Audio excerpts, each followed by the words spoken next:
सुदर्शन को आश्रम से निकलते ही हम समाप्त कर देंगे। अभी आप वापस चलें। यहाँ तक आपने कथा सुनी थी, अब उसके आगे चलें।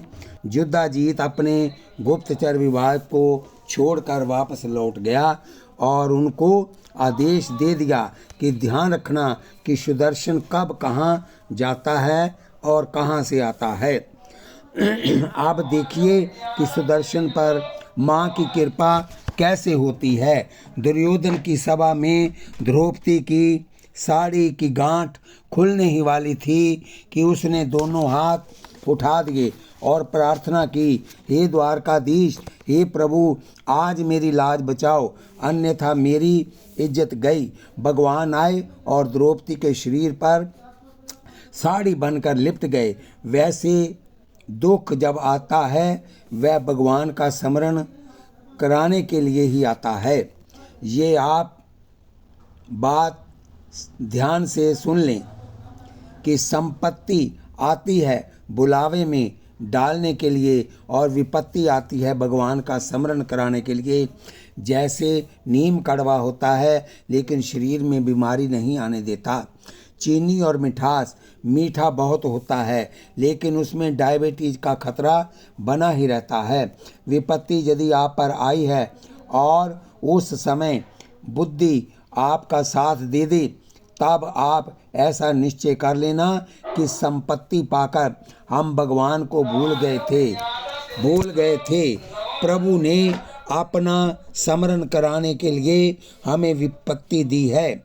और प्रार्थना करना, हे दयामय, हे दयालु, आप जो कर रहे हैं ठीक है, ठीक कर रहे हैं। आजकल लोग भगवान को गालियां देते हैं कि वह हमारा काम नहीं कर रहा। आप ये सोचो कि वह जो हो रहा है ठीक कर रहा है। आप पुरुषार्थ करें, यदि फिर भी सफलता न मिले तब परमात्मा का चिंतन करें। अब देखो कि योग कैसे बनता है। मंत्री का नाम है विदुल।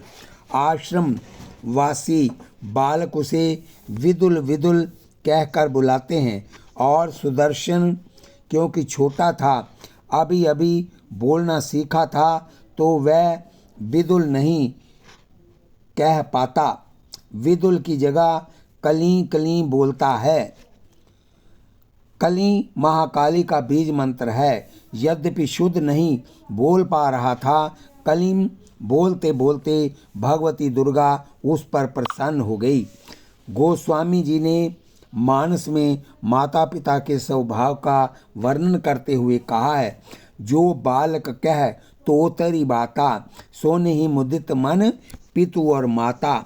जब तोतरी बाणी बच्चा बोलता है तो माता पिता के तन को, मन को बहुत ठंड पड़ती है। जिस प्रकार बच्चे की तोतली भाषा पर माता पिता मुग्ध हो जाते हैं, जब वह रोटी को चोची कहता है, पानी को मानी कहता है, तब माता पिता गदगद हो जाते हैं।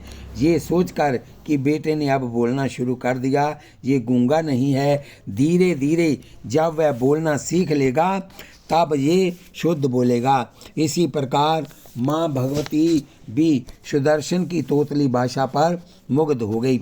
आप भी माँ भगवती के छोटे बच्चे बनकर कुछ भी बोलेंगे तब माँ आप पर प्रसन्न ही रहेगी, कभी नाराज नहीं होगी। कुछ वैष्णव लोग डरा देते हैं, अरे यदि आप पूजा करेंगे कुछ गलत होने से, अशुद्ध होने से आपका बहुत नुकसान हो जाएगा। ये उनका अपना पक्ष है, लेकिन करुणामयी की करुणा यदि देखनी हो तो उसके पुत्र या पुत्री बनकर उपासना करें। हम भले हैं या बुरे हैं, माँ जैसे भी हैं तेरे हैं। तू हमारी जन्मदात्री माता है, हम तेरी कोख से पैदा हुए हैं, तेरी कृपा से पैदा हुए हैं, तेरी गोद के बच्चे हैं, तेरी अपनी बेटियां हैं। यदि आप जगत माता के चरणों में मन को लगा लो, उसकी गोद में चले जाओ, तब आपके बिगड़े काम न बन जाएं। फिर कहना, हमने अपने जीवन में हजारों लोगों को देखा है जो बेहाल थे, दुखी थे, वह माँ की कृपा पाकर निहाल हो गए। आप माँ की शरण में जाएं, विधिवत मंत्रों का जप करें, शरणागत होकर पूजन करें और प्रेम से भगवान के माँ के नाम को जपते जाइए। शिव तांडव संस्कृत में है और इतना कठिन है, लेकिन जब वह सुनाते हैं तब ऐसे लगता है कि जैसे कोई पंडित बोल रहा हो। हमने पूछा कि कैसे याद कर लिया? बोले कैसेट से सुनकर याद कर लिया। ज़्यादा संस्कृत हिंदी पढ़नी लिखनी नहीं आती, सिर्फ सुनकर याद करना। इतने कठिन शब्दों को बड़ा कठिन स्तोत्र है, मायने लगन और श्रद्धा से संभव हो सकता है। बच्चा संस्कृत भी बोल सकता है। कली कली बोलते बोलते सुनकर मासूम से बच्चे सुदर्शन पर माँ प्रसन्न हो गई। सुदर्शन जुआ हो गए। एक रात्रि को सुदर्शन सो रहे थे कि रात्रि को 12 बजे माँ स्वप्न में प्रकट हो गई। माँ के शरीर का दिव्या सौंदर्य था, उनके शरीर से दिव्या कांति और ज्योत्सना निकल रही थी। शरीर चमचम कर रहा था और करुणा से परिपूर्ण थी। सुदर्शन ने उन्हें मानसिक प्रणाम किया। अनुभूतियाँ होती हैं, हमें भी बचपन में एक ऐसी अनुभूति हुई कि भजन में दृढ़ता आ गई। ऐसा लगा कि ईश्वर है, जरूर है। हमारी श्रद्धा में, हमारे चिंतन में कमी हो सकती है, लेकिन प्रभु की कृपा में कभी नहीं, कमी नहीं। उन्होंने हमें स्वप्न क्या दिखाया, हमने क्या सुना और समझा, वह एक अलग पक्ष है। पर उन अनुभूति ने जीवन में विश्वास और श्रद्धा जगा दी कि ईश्वर है। यदि हम गहराई से चिंतन करेंगे तब अनुभूति न हो, ऐसा नहीं हो सकता। सुदर्शन पर माँ की कृपा हो गई। माँ ने कहा, बेटा सुदर्शन, तुम राजकुमार थे और कुछ दिन के बाद तुम राजा बनोगे। तुम उसी देश के राजा बनोगे जिस देश में तुम्हारे पिता ने राज्य किया है। सुदर्शन ने मानसिक प्रणाम किया और कहा, माँ, मैं अनाथ की जिंदगी जी रहा हूँ, ऋषियों के पास गुजारा कर रहा हूँ, मेरे पास कुछ भी नहीं है, मैं कैसे राजा बनूंगा? माँ ने कहा, बेटा, मेरी कृपा से राजा बनोगे और तुम्हारा विवाह काशी नरेश की पुत्री शशिकला के साथ होगा।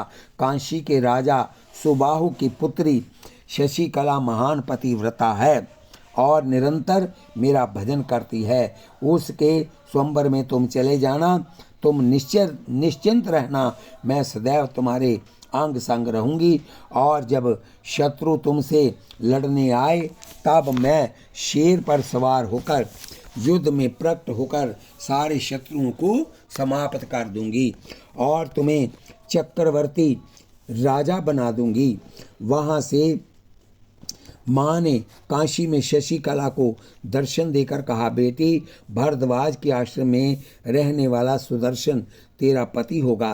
तुम एक दिन राजा की रानी बनोगी। दुनिया के हर सुख भोगने के पश्चात अंत में तुम दोनों परम पद को प्राप्त कर लोगे। लेकिन बेटी, शादी उसी से करना। सुदर्शन उठे और उन्होंने स्वप्न की सारी बात अपनी माँ मनोहरमा को बताई।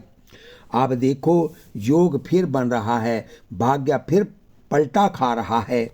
दिन के बाद रात और रात के बाद दिन आते रहते हैं, ये चक्कर चलता रहता है। जिंदगी में अनेक मोड़ हैं, जैसे सड़क पर मोड़ आते रहते हैं, इसी प्रकार हमारी ज़िंदगी करवट लेती रहती है। कभी नोटों के ढेर आ जाते हैं, कभी पैसे को तरसना पड़ता है, कभी मित्र ही मित्र दिखाई देते हैं और कभी चारों तरफ शत्रु दिखाई देते हैं।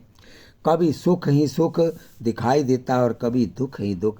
घबराइए मत, समय की प्रतीक्षा कीजिए और अपने इष्ट का चिंतन कीजिए। शशिकला को दर्शन देकर माँ अंतर ध्यान हो गई। प्रातःकाल शशिकला उठी और अपनी सहेलियों के साथ बाग में घूमने चली गई, लेकिन दिमाग में वही स्वप्न घूम रहा था। भरद्वाज का आश्रम, सुदर्शन वही सब सोचे जा रही थी।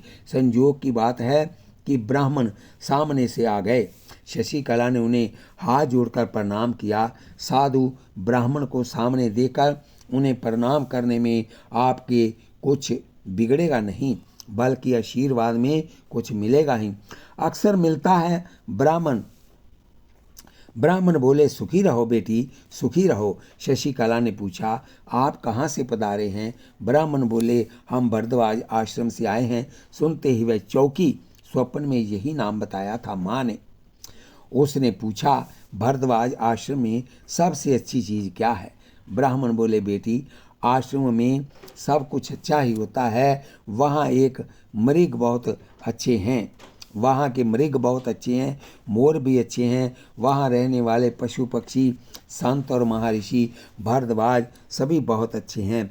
वह बोली, कोई और चीज़? ब्राह्मण बोले, हाँ, एक और चीज़ है। वहाँ एक सुदर्शन नाम का राजकुमार, जो इस समय अनाथ की जिंदगी जी रहा है, अपनी माँ के साथ वहाँ रह रहा है। वह कन्या जिसके साथ उसका विवाह होगा, संतों और ज्योतिषियों ने उसके लक्षण देखकर निश्चित कर दिया है कि एक दिन वह चक्रवर्ती सम्राट बनेगा। शशिकला की आंखों से आंसू आ गए। जो स्वप्न में सुना वही प्रत्यक्ष भी सुनाई पड़ गया और उसने निश्चय कर लिया कि सुदर्शन ही मेरे पति बनेंगे। यहाँ निषाद राज भरद्वाज के आश्रम में आए और सुदर्शन को देखकर प्रभावित हो गए। जो ईश्वर की ओर चलता है उसे देखकर स्वयं ही आकर्षण होता है। निषाद राज ने कहा, सुदर्शन, हमारी तुम्हारी मित्रता पक्की है। उसने हाथ मिला लिया और गले लगा लिया। मैं श्रृंगवेरपुर का राजा हूँ और तुम्हें एक रथ भेंट करता हूँ, और भी जिस वस्तु की आवश्यकता पड़े मुझसे मांग लेना, मैं तुम्हारी सहायता करूँगा। देखो, माँ की कृपा शुरू हो गई ना। रथ प्राप्त हो गया और उधर चारों तरफ समाचार फैल गया कि शशिकला का स्वयंवर होने जा रहा है। स्वयंवर की तैयारी हो गई थी कि शशिकला ने अपना और अपनी सहेलियों के माध्यम से अपने दिल की बात कहलाई कि मेरा विवाह सुदर्शन से हो। पहले बेटियां माता पिता के सामने शादी की बात नहीं करती थी। ये आजकल नई पद्धति है। प्राचीन काल में माता पिता के बात करने पर बेटी विरोध करती थी कि अभी मुझे पढ़ना है या अभी कुछ सीखना है, या कहती थी, क्या आपके घर मेरे लिए रोटी कपड़ा नहीं रहे कि मुझे घर से निकाल रहे हो? समझदार बेटी का यही उत्तर होता था और उससे माता पिता गदगद होते थे कि हमारी बेटी हमें कितना प्यार करती है। हमारे शास्त्रों में काम को निंदनीय माना गया है, इसलिए काम की चर्चा ही नहीं होती थी। माता पिता से प्यार करना धर्म है और पत्नी से प्यार करना काम है। इसलिए प्राचीन काल में पुरुष समाज के सामने पत्नी से थोड़ा हट कर रहते थे और अब थोड़ा सट कर रहते हैं। देवियाँ स्कूटर पर बैठती हैं, पीछे से पकड़ने के लिए हैंडल है लेकिन उसे नहीं पकड़ती और उसकी कमर को रस्से की तरह हाथों से बांध लेती हैं पति को कि आप छोड़कर कहाँ जाओगे। आप जिंदगी भर के लिए बंध गए हो। जैसे बंधा हुआ बंदर यहाँ वहाँ फुदकता रहता है, उसी प्रकार बंधा हुआ पुरुष भी कमाकर लाकर देता रहता है और पड़ा रहता है। पहले एक शिष्टाचार होता था। बेटी ने माँ से स्वयं नहीं कहा कि मेरा सुदर्शन से विवाह करा दो। अपनी सहेली से कहलवाया और माँ ने पिता से कहा। पिता ने कहा, क्या ये पागल है? क्या उसका दिमाग खराब है कि जो असहाय होकर पड़ा है, जिसके पीछे जुदा जीत जैसे शत्रु मारने के लिए लगा हुआ है, जिसके पास कुछ भी नहीं, वह उससे शादी की बात कर रही है। मैं उससे अपनी बेटी का विवाह करके बदनामी मोल नहीं लूँगा। हमारे शास्त्रों में लिखा है कि जो माता पिता कंजूसी के कारण अपनी बेटी का विवाह गरीब वर से करते हैं और बेटी को कष्ट होता है, ऐसी बेटी के माता पिता तब तक नरक में रहते हैं जब तक आकाश में चांद और सूर्य रहते हैं।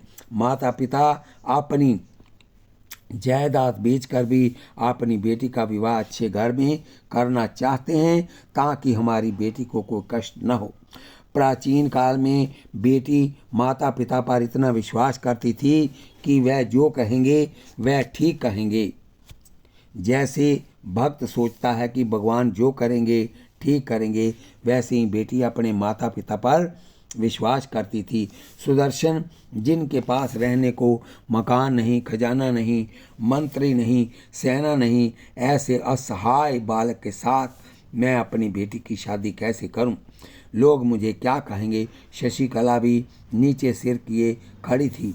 वह बोल नहीं पा रही थी। अंत में उसने माँ से कहा, माँ, मैं जो कह रही हूँ इसमें मेरा कोई दोष नहीं है, मेरी वासना नहीं है। मैं बचपन से जिस माँ भगवती की उपासना करती आ रही हूँ, उन्होंने स्वयं स्वप्न में सिंह पर सवार होकर मुझे दर्शन दिया और जैसा उन्होंने आदेश दिया है मैं उन्हीं की आज्ञा का पालन कर रही हूँ।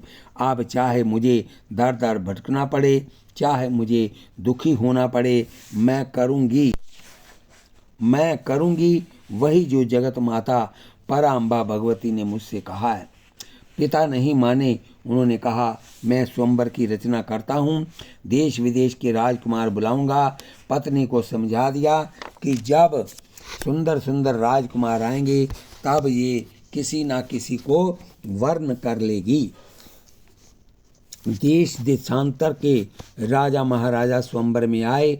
अपने दोते शत्रुजीत को लेकर जुदाजीत भी आ गए और जब सुदर्शन को मालूम पड़ा तो ये भी स्वयंवर के लिए चल पड़ा। कांशी आया तो उसकी माता मनोरमा भी साथ आ गई। शशिकला से कहा कि बेटी, ये सब राजा महाराजा बैठ गए हैं, तुम माला लो और किसी एक का वर कर लो।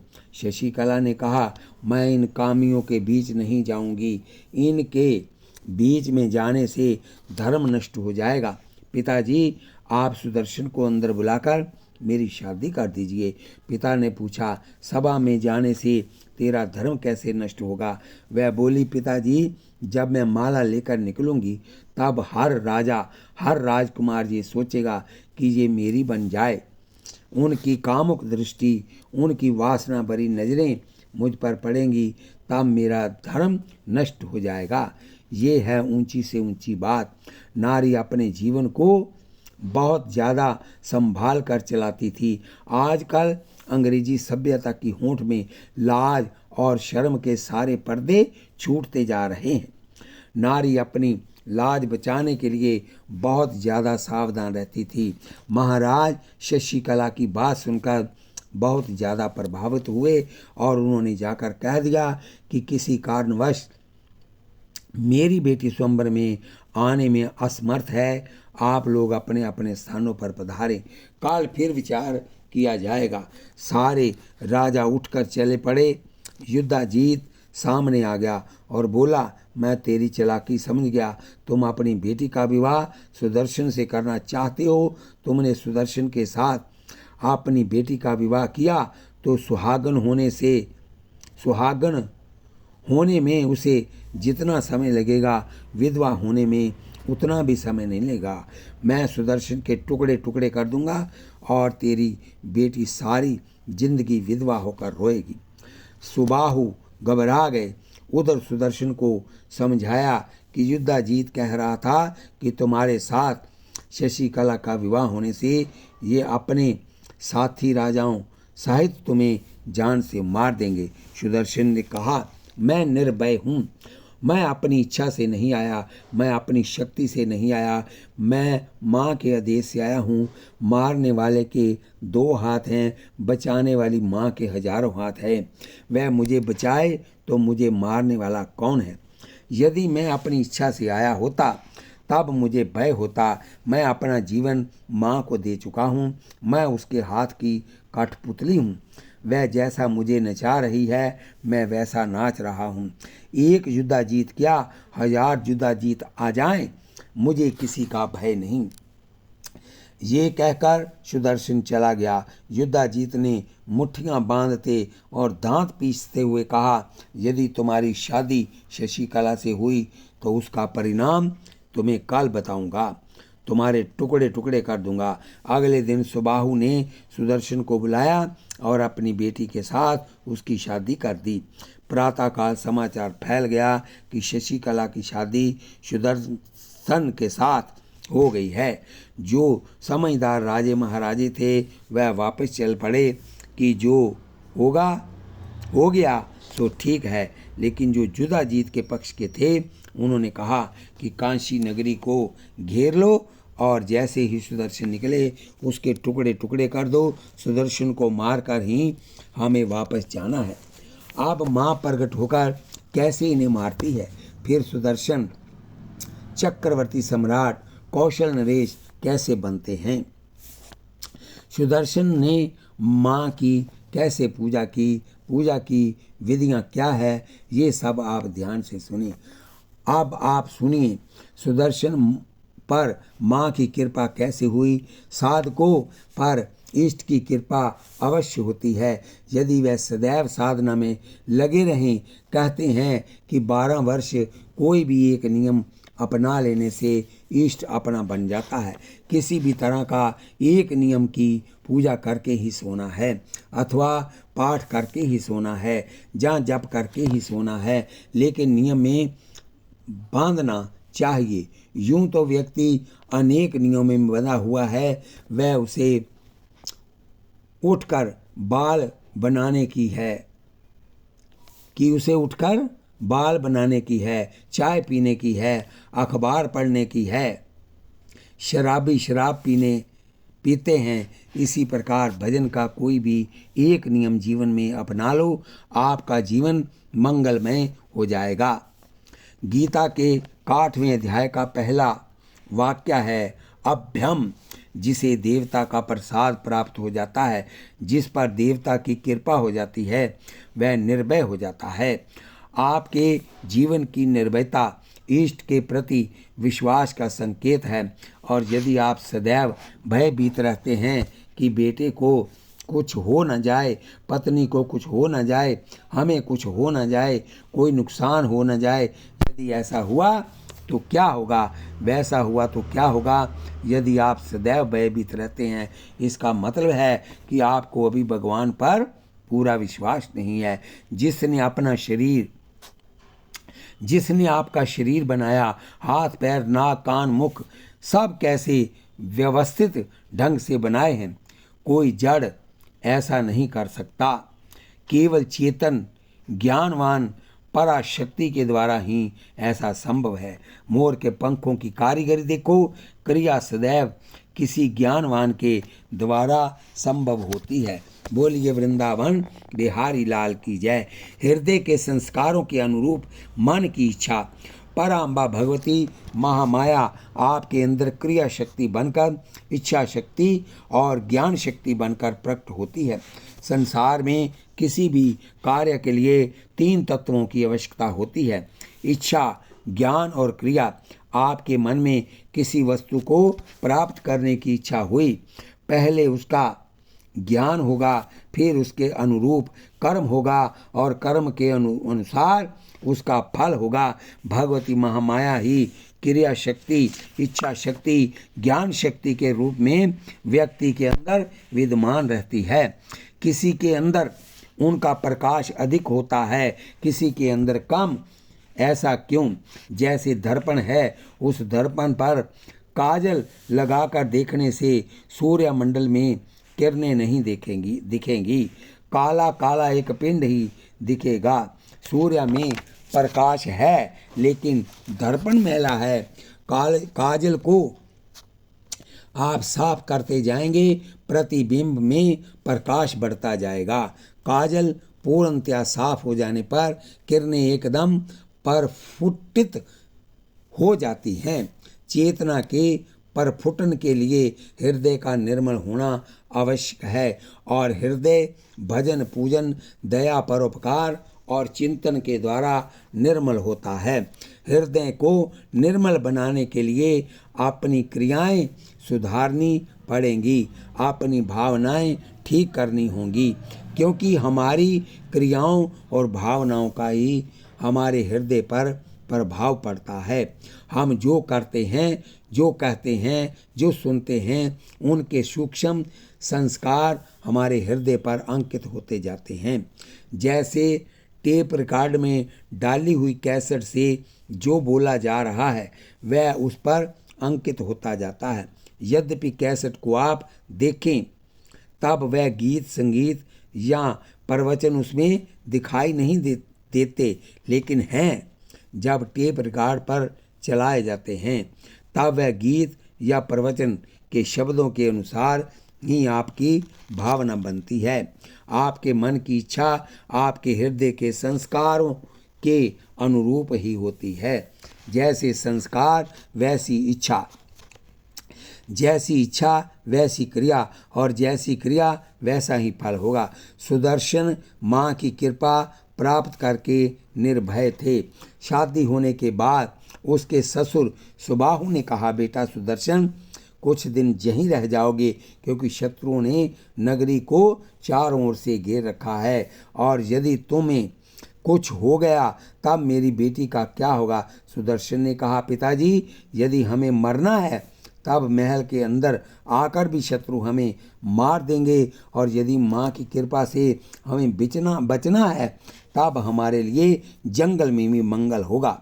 मुझे सदा ऐसे लगता है कि मेरी माँ सदैव मेरे अंग संग है, वही मेरी रक्षा कर रही है, वही कर्तव्य का निर्धारण कर रही है। आप हमें विदा करें।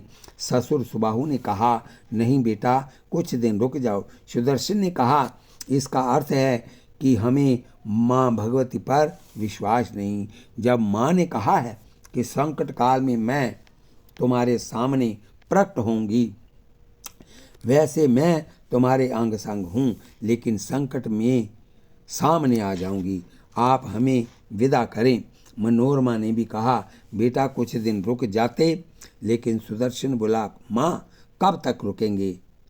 शत्रु घेरे हुए हैं, हम बाहर नहीं निकलेंगे, वह घर में आकर मार देंगे, इसलिए चलें। सुबाहु ने विदा किया, लेकिन मन नहीं माना। दामाद और बेटी को विदा करते समय बेटी को रोते देखकर सुबाहु का हृदय भर आया, और जितनी सेना उसके साथ थी लेकर पीछे पीछे चल पड़े। सुदर्शन ने कहा, पिताजी आप वापस जाएं। सुबाहु ने कहा, नहीं बेटा, अयोध्या छोड़कर वापस लौटूंगा।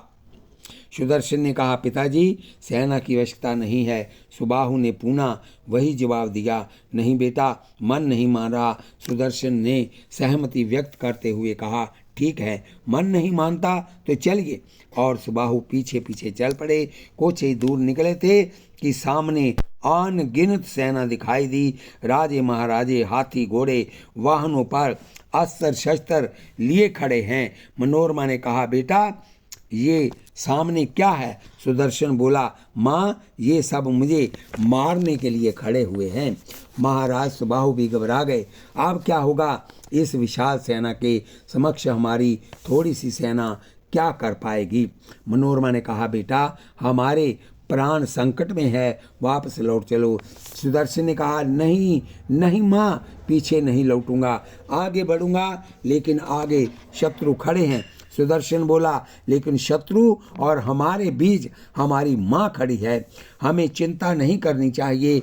उसने भाव विभोर होकर पुकारा, हे जग जननी, हे करुणामयी जगदम्बे, अपने भक्तों पर सदैव कृपा की दृष्टि रखने वाली, आपके भक्तों का कल्याण करने वाली माँ, आपके बेटे पर संकट है। आप कहाँ? आपने कहा था कि संकट काल में मैं तुम्हारे सामने आ जाऊंगी। अब समय आ गया है माँ, दुनिया को दिखा दो कि जो आपका प्यारा भक्त है वह आपके द्वारा कैसे सुरक्षित रहता है, और आप अपने भक्तों की शत्रुओं को किस तरह मिटाती हैं। जब प्रार्थना की तब भगवती दुर्गा दोनों के बीच प्रकट हो गई। विशाल सिंह पर माँ भगवती विराजमान सुदर्शन ने मनोरमा से कहा, माँ देख लो, जगत माता सामने आ गई है। ए माई सच्चियाँ ज्योतां वाली माता, तेरी सदाई जय। आपने ससुर को इशारे से दिखाया और सुदर्शन रथ से कूद पड़ा, दौड़ा माँ की ओर, जाकर चरणों में प्रणाम किया। सुबाहु ने भी बढ़कर प्रणाम किया। माँ ने आशीर्वाद दिया और इशारा किया कि जाकर अपने रथ पर बैठो और कहा कि तुम्हें लड़ने की आवश्यकता नहीं है, मैं इन दुष्टों का अभी संहार कर देती हूँ। जो आस्तिक बुद्धि वाले राजा महाराजा थे, उन्होंने अस्त्र फेंक दिए, ये समझकर कि सुदर्शन अकेला नहीं है, माँ जगदम्बा इसके साथ है, और माँ को प्रणाम किया। कुछ ऐसे थे जो युद्धाजीत के साथ लड़ने के लिए आगे बढ़े और माँ भगवती ने सबसे पहला निशाना युद्धाजीत को बनाया और दूसरा निशाना उसके दोहरे शत्रुजीत को बनाया और दोनों के सिर धड़ से उतार दिए। शत्रु की सेना को माँ ने इस प्रकार काट दिया जिस प्रकार चाकू से मूली काटी जाती है। कुछ को सिंह ने मारा, कुछ को भगवती ने मारा, और जो शस्त्र फेंक चुके थे वह हाथ जोड़कर खड़े थे। उन पर माँ ने के शस्त्र नहीं चले। वह आकर माँ के चरणों में गिर